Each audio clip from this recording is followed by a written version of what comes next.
Whoa, hello. Good morning, everybody. And happy Halloween. Oh, goodness, had I thought about it, I could have actually set up a little Halloween costume for Basil. Hang on. My Halloween costume is Sebastian.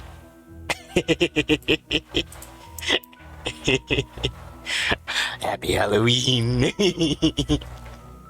Sorry, let me just, yeah. God, I wish I could do that right now. Listen, let me rant for just a second. I have been without my testosterone for far too long.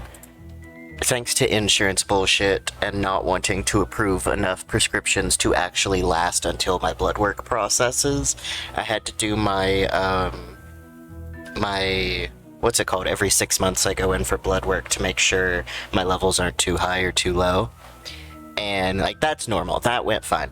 But insurance will not cover enough tea to last until that lab appointment, my blood draw appointment, let alone to last until the results come in. Usually those results last 1 day.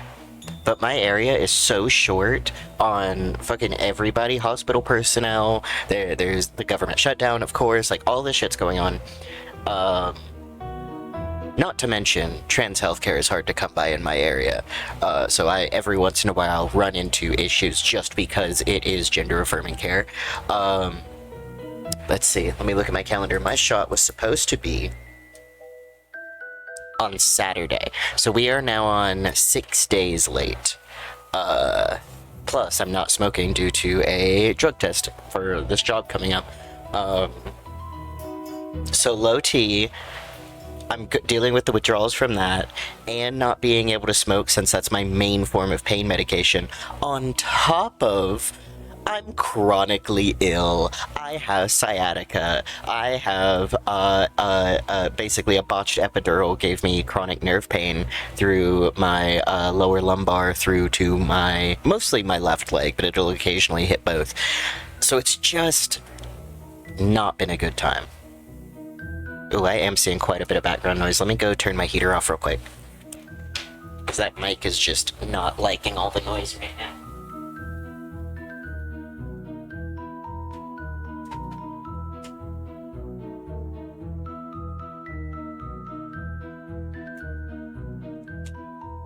Okay. Oh, Jesus. You did not hear dishes behind me. There we go. I've actually been going through some of my recent VODs and pulling clips, because that has been easier than just kind of waiting and doing it later. And I have noticed my mic has been a lot better, noise-wise, although right now the gate is not closing for some reason.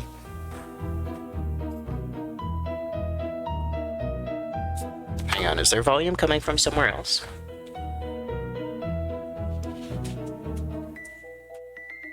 There's no way it's just picking up my laptop fan whirring. And let me move the mic further away from my laptop. It's fine. It's fine. We're not gonna nitpick. Happy Halloween. I've got a couple of spooky games. I went on Steam and sorted free-to-play games, sorted by most recent. And I found a couple that look like little short games that look very interesting. First one of which, right here, is Tiny Terrors. So I'm very excited about that. Hang on. We're gonna, just real quick, make you a little bigger, Basil. There we go. There we go. Alright. Tiny Terrors. I know nothing about this game other than it's a cute little hand-drawn something or other.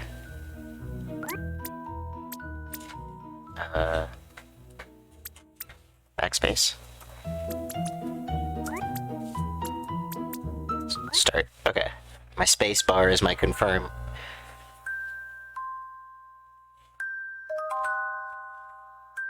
Oh, this is cute.